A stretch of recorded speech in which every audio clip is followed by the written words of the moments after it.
Well, hello, I'm Shonnie Alridge, your favorite real estate broker and appraiser in Atlanta, Georgia, and we're going to talk about 5 inexpensive ways to stage your home to sell. Let's go. The first thing you want to do is clean and declutter. You want to open the space up, and that's the best way to do it. All right, so you want to add some plants and some flowers.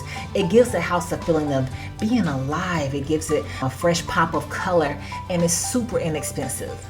All right, also you want to use natural light to your advantage. So you want to open up your curtains, open up your blinds, and let the natural light come in and do what it does best, brighten up the space. So you want to use neutral colors in your house, in your rooms. It allows the buyer to have a blank canvas to imagine how they're going to decorate the home once they're in there. Now here's the really good part.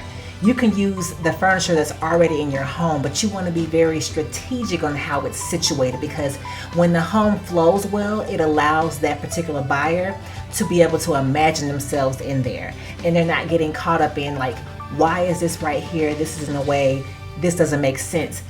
When they come into your home and it's staged properly and thoughtfully, they'll be able to flow right through it. Everything makes sense. So listen, I hope this was very helpful for you. You can get in contact with me. My information is right here. You can call me, text me, email me. I'm going to respond. Find me on Instagram. Also, be sure to subscribe to my channel. And if you're new to my channel, welcome. And anyone who is revisiting, thank you so much for your support. Glad that you're still here, enjoying the videos and learning all you can about selling and buying real estate. All right, we'll talk to you soon. See you on the next video.